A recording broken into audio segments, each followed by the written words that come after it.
के बाद में वरुण जी ने तपस्या की। दोस्तों ये देखिए कैसा रास्ता है। गरुड़ जी का आहार ही सर्प था, इस वजह से सारे सर्पों को खा रहे थे गरुड़ जी। नहीं नहीं नहीं,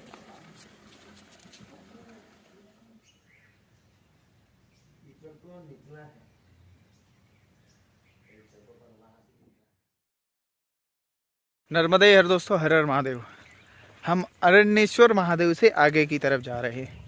अरण्येश्वर महादेव मैं आपको बता दूं क्लियरली कि सिद्धेश्वर महादेव है वो, और उसके बाद में वरुण जी ने तपस्या की। ठीक, सिद्धेश्वर किस लिए? यहाँ पे एक नरपति हुआ करते थे, वो दान बहुत करते थे। दान करते करते इन्होंने ये शिवलिंग स्थापन किया। बहुत पुरानी बात है ये, सतयुग की ही बात समझ सकते हैं। ठीक, तो फिर वो दान करते करते वो ऐसे ही सिद्ध हो गए थे। इतना दान किया और इतने दानी व्यक्ति थे वो। ठीक, ऐसे ही सिद्ध हो गया, इसलिए सिद्धेश्वर भगवान पड़े। फिर यहीं पे आके वरुण जी ने तपस्या की। वरुण जी ने इसलिए तपस्या की थी क्योंकि उनको पुत्र प्राप्ति चाहिए थी। पुत्र प्राप्त हुए भी, उनके पुत्र का नाम है पुष्कर। ठीक है, तो वो यहीं पे तपस्या की, इसलिए वरुणेश्वर बाद में पड़ा। वरुणेश्वर और सिद्धेश्वर एक ही है।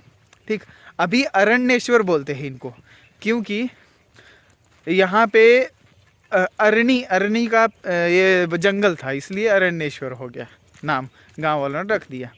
और शिवलिंग पुराना है, मंदिर नया है। मंदिर भी वैसे हमारे लिए तो पुराना ही है, वो लगभग 200 साल का होगा, 200-300 साल भी बोल सकते हैं, क्योंकि 200 साल से तो लोग देखते आ रहे हैं, तो 300 साल भी बोल सकते हैं। लेकिन शिवलिंग उससे भी पुराना है, प्राचीन है। ठीक, और यहाँ आने के लिए आपको वो पूरा घुमाव भालौद से पार करके आना पड़ेगा। ठीक, और यहाँ से आगे का रास्ता बता दूँ कि यहाँ के आगे का रास्ता ऐसा होगा, ऐसा।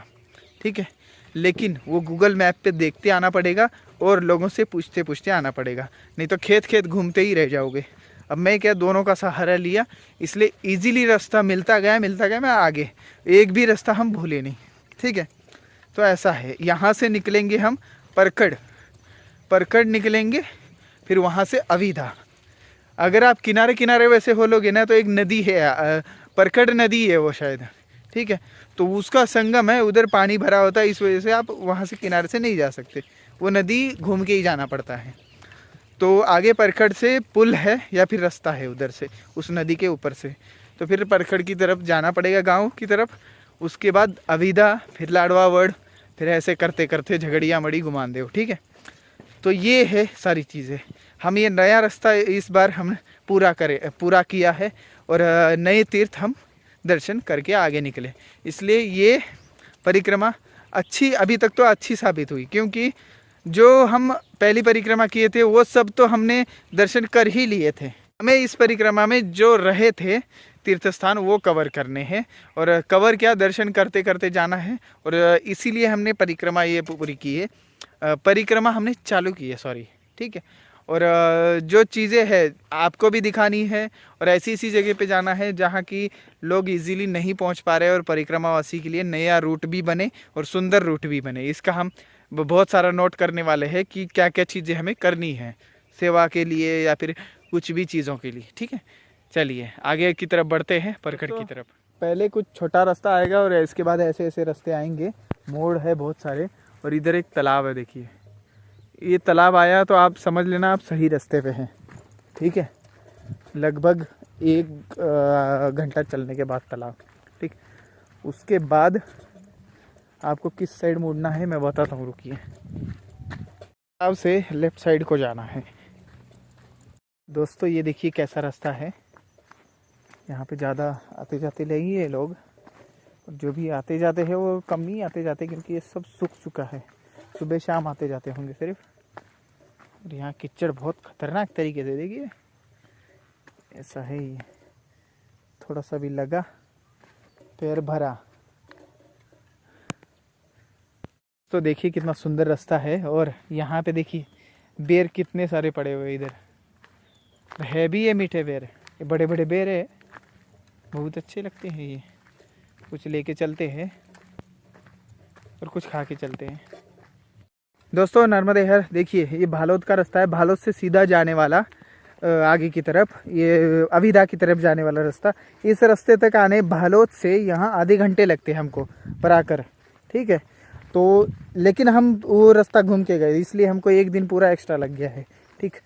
तो चलिए, अभी ये पराकर का रास्ता लग गया, ये पूरा परिक्रमा मार्ग। अब आगे तो अविदा वगैरह होते हुए जा रहा है, तो इधर इतनी दिक्कत कुछ भी नहीं है। मतलब हम, ये पुराना ही रास्ता है समझ लीजिए, ठीक है, और जिस सबको पता रहने वाला। तो चलिए आगे जाते हैं दोस्तों। इस पराशर गांव में, पराखड़ गांव में पराशर तीर्थ है, तो अपन चलते हैं उधर, ठीक है। तो थोड़ा वीडियो कम बना रहा हूँ क्योंकि मेमोरी का प्रॉब्लम हो चुका है और बैटरी का भी प्रॉब्लम हो चुका है मोबाइल में, तो ये दिक्कत हो गई है, इसलिए मैं थोड़ा सा वीडियो जल्दी जल्दी बनाने की कोशिश करूँगा, ठीक है दोस्तों। ये है नीलकंठ महादेव पराखड़ गांव में, ठीक है।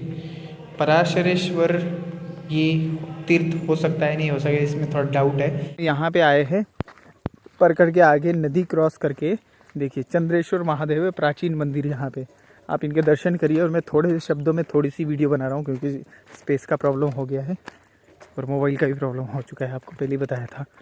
तो जल्दी से मैं दर्शन करा देता हूँ। तो ये यहाँ से परिक्रमा मार्ग है, यहीं से एक एकांत में एक मंदिर है, छोटा सा, पुराना सा और सुंदर सा। पुराना है लेकिन ये बहुत पुराना है। ये इनका नाम है चंद्रेश्वर महादेव। देखिए, ये देखिए चंद्रेश्वर महादेव। अब जो डाटा है हमारे पास, चंद्रेश्वर महादेव जी का नाम नहीं है उसमें, लेकिन जैसा मंदिर और शिवलिंग दिख रहा है, होना चाहिए ऐसा लग रहा था। लेकिन इनका भी निकल जाएगा कुछ ना कुछ कि एग्जैक्टली कौन है। अभी तो चंद्रेश्वर महादेव के नाम से यहाँ पे प्रसिद्ध है। सुंदर मंदिर और सुंदर जगह है ये, बहुत सुंदर। देखिए एकांत में है ये जगह, एक पास में वो दूसरा मंदिर है, सुंदर है सब। तो हम अविधा में आ गए, रामेश्वर तीर्थ।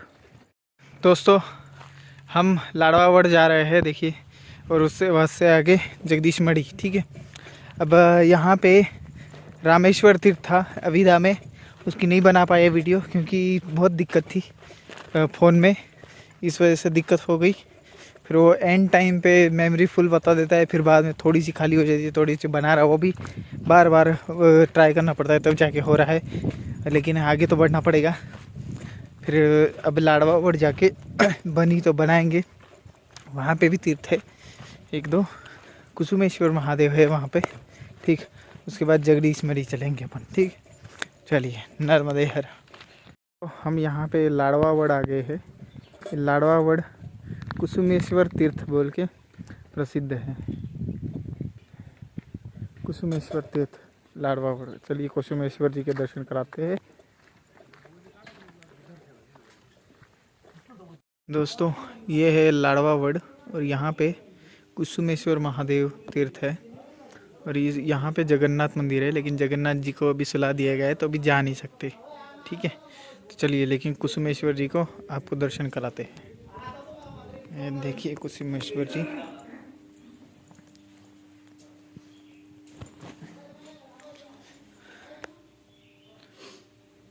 आप दर्शन कर रहे कुसुमेश्वर जी के।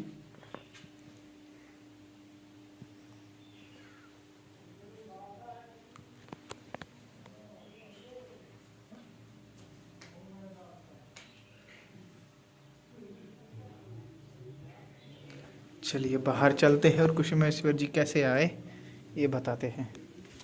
तो आपको बता देता हूँ कि कुसुमेश्वर जी कैसे आए यहाँ पे। कुसुमायुध कामदेव जब भस्म हुए थे, भस्म कर दिया था ना उनको, तब बिना शरीर के यहाँ पे उन्होंने तपस्या की थी 100 साल तक, बिना शरीर के। भगवान ब्रह्मा जी उन पे प्रसन्न होके शरीर फिर से प्राप्त किया और सिद्धि दी उनको। ये यहाँ की कहानी है, ठीक है। ये ऐसा कुसुमेश्वर भगवान के नाम से स्थापन हो गया ये सिद्ध स्थली। और यहाँ पे कुंडलेश्वर भगवान भी है, लेकिन वो गुप्त तीर्थ है। कुंडलेश्वर भगवान गुप्त तीर्थ है, ठीक है। यहाँ पे आश्रम है, यहाँ पे सेवा भी होती है परिक्रमावासी की, यहाँ पे रहते परिक्रमावासी। पिछली बार हम दोपहर में आए थे यहाँ पे, दोपहर में भोजन यहाँ पे तैयार करके, सदाव्रत है, भोजन तैयार करके आराम से हम दोपहर पे निकल गए थे। तो चलिए आगे का है, ये रोड जाता है इसके झगड़िया मड़ी, ठीक है। कुछ परिक्रमावासी यहाँ पे मिले थे हमको। चलिए आगे चलते हैं झगड़िया मड़ी। नर्मदे हर हर महादेव। हम जा रहे हैं जगदीश मड़ी की तरफ।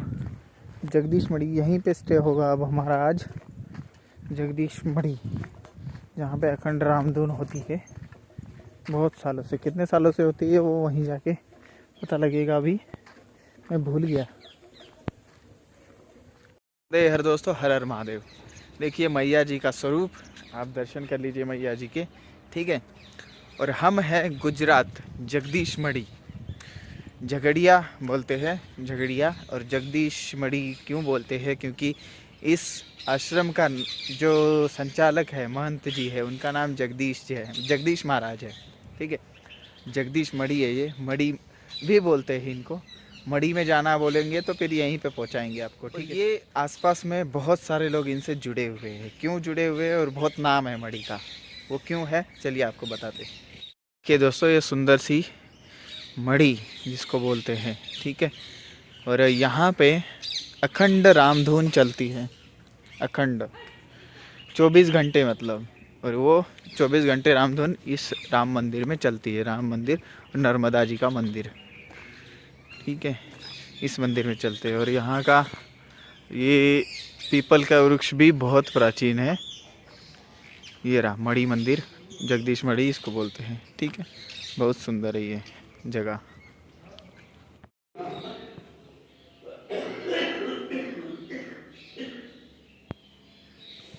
तो अब हम अंदर जा रहे हैं। अंदर सिर्फ मैं कुछ बोलूँगा नहीं, आपको सिर्फ दिखाऊंगा कि अखंड रामधुन है वो। रामधुन आपको यहाँ से सुनने को तो मिले, कम से कम जगदीश मड़ी की बहुत सालों से चल रही है, ठीक है। चलिए। श्री राम जय राम जय जय राम, श्री राम जय राम जय जय राम, श्री राम जय राम जय जय राम, श्री राम जय राम जय जय राम, श्री राम जय राम जय जय राम, श्री राम जय राम जय जय राम, श्री राम जय राम जय जय राम, श्री राम जय राम जय जय राम, श्री राम जय राम जय जय राम, श्री राम जय राम। दोस्तों ये जो जगदीश मड़ी आश्रम है ये 1987 7 लिखा था शायद, हाँ। तो तब से अखंड रामधुन चली है।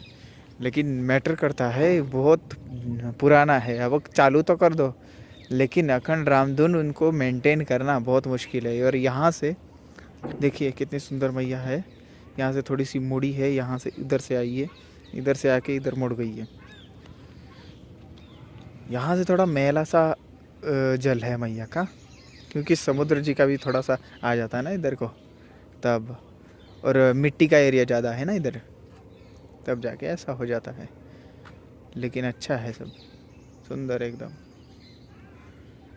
और हम हैं मड़ी में, मड़ी से आगे अब निकलने वाले हैं थोड़ी देर में। महाराज जगदीश महाराज जी ने बोल दिया कि भाई 9 बजे आपको भोजन मिल जाएगा, भोजन करके ही जाना। तो ठीक है, हम बोले करके ही जाते हैं। फिर अब आगे हम चल रहे हैं गुमान देव की तरफ, ठीक है। गुमान देव की तरफ चलते हैं, फिर आगे मिलते हैं। चलिए, नर्मदे हर हर महादेव। दोस्तों अब हम मोटा सांझा की तरफ जा रहे हैं। और अब झगड़िया मड़ी से अब मैया के दर्शन ना नहीं होंगे शायद, और बीच बीच में कहीं दिखे तो दिखे, नहीं तो अब दर्शन नहीं है।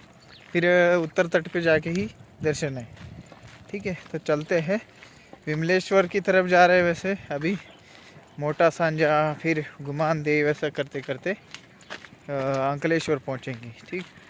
चलिए, और ये सब रोड ही है देखिए दोस्तों, ठीक है। और बीच बीच में कच्चा रास्ता आएगा, इस वजह से मैं सिर्फ गांव बताते जाऊंगा, और गांव में आते आते जो तीर्थ क्षेत्र है वो ही दिखाते जाऊंगा, ठीक है। बाकी तो कुछ दिखाने लायक है नहीं, अब मैया तो अब दर्शन नहीं है, ठीक है। चलिए, नर्मदे। दोस्तों ये अनकेश्वर महादेव हम जा रहे हैं, मोटा सांझा में है, राइट साइड में थोड़ा सा अंदर की तरफ है। अनकेश्वर ऐसा ही नाम है इसका। चलिए अपन दर्शन करके आगे बढ़ते हैं।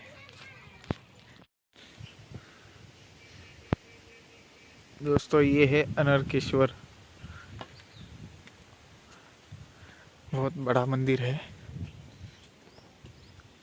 और ये मोटा सांजा गांव में है अनरकेश्वर महादेव। चलिए आपको दर्शन कराते हैं।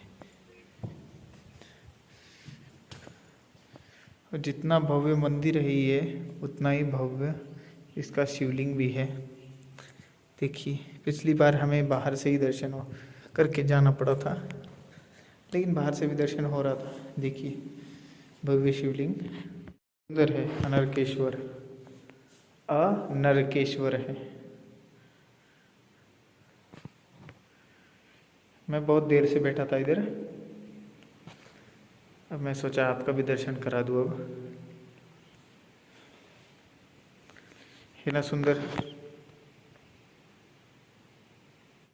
चलिए अभी इनके बारे में मैं बताता हूँ कि क्या हुआ था इतिहास यहाँ पे।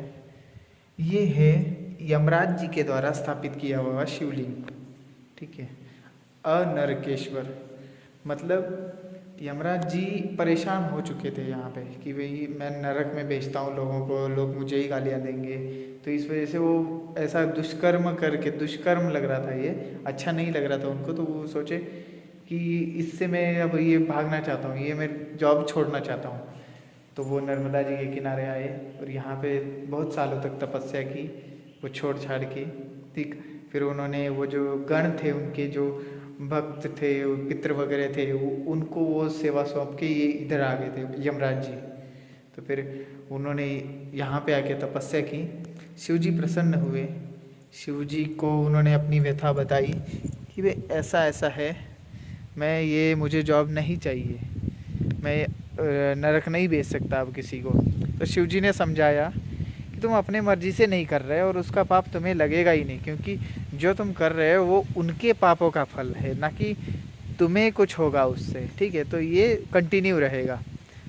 तो समझाने के बाद में यमराज जी मान गए। वो बोले भाई ठीक है, मैं ये करूँगा जॉब, लेकिन अनरकेश्वर भगवान के नाम से आप यहीं पे रह जाइए और आपकी जो पूजा अर्चना करेगा उसको नरक में ना जाना पड़े, ठीक है। ये इसलिए आधे भक्त तो यहीं से नरक नहीं जाएंगे, ये बचाव हो जाएगा। अनरकेश्वर की ये महिमा है। अब यहाँ पे रह जाओ, शिव जी ने तथास्तु बोला और यहाँ पे रह गए। ऐसा इनका इतिहास है, ठीक है। और जगह भी बहुत सुंदर है, मोटा सांजा में है, मोटा सांजा गांव में। देखिए कितना सुंदर है, देखिए। और मंदिर बहुत दूर से दिखता है, ये भव्य मंदिर है, ऐसा नहीं है छोटा मोटा है। इसका चौतरा ही कितना लंबा चौड़ा है। यहाँ पे 3 शिवलिंग है छोटे छोटे। तो ऐसा ये मंदिर है, ठीक है। चलिए अब आगे चलते हैं हम गुमान देव की तरफ। चलिए, सुंदर, बहुत सुंदर। दोस्तों मोटा सांजाच्या आगे एक छोटा सा मंदिर है शिव जी का। चलिए दर्शन करते करते जाते हैं। सुंदर मंदिर है, छोटा सा, कोई है तो नहीं है। देखिए ऐसा दिखेगा ये। चलिए अंदर चलते हैं। ये देखिए सुंदर शिवलिंग।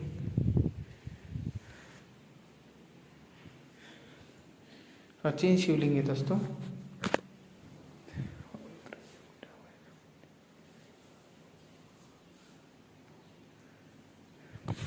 दोस्तों ये है दुधेश्वर महादेव। सर्पेश्वर आगे है, दुधेश्वर महादेव। ये उचेड़िया का रास्ता और इस सर्पेश्वर महादेव इस साइड हमको जाना पड़ेगा, लगभग 1 किलोमीटर इधर उधर, ठीक है।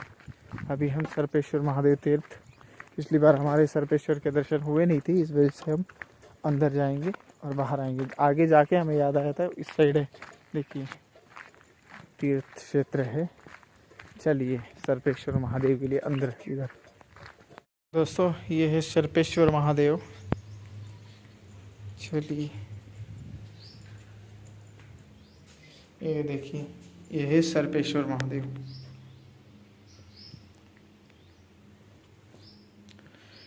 दोस्तों ये धनंजय सर्प धनंजय सर्प जो थे इनकी तपस्थली है।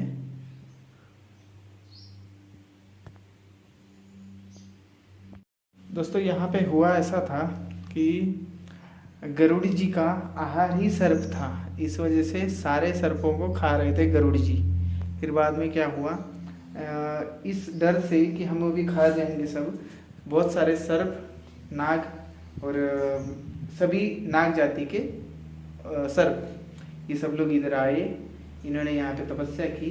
तब शिव जी को यहाँ पे उन्होंने स्थापन कर दिया। शिव जी रहने की वजह से, शिव जी के डर से गरुड़ जी यहाँ आते नहीं थे।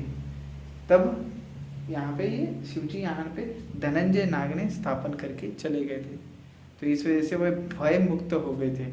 और मोक्ष तीर्थ इसी को बोला जाता है, मोक्ष तीर्थ। ठीक है, तो यह धनंजय नाग जी की तपस्थली सर्पेश्वर महादेव।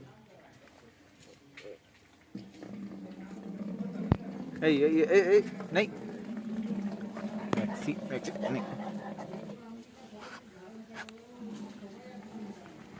नहीं नहीं नहीं।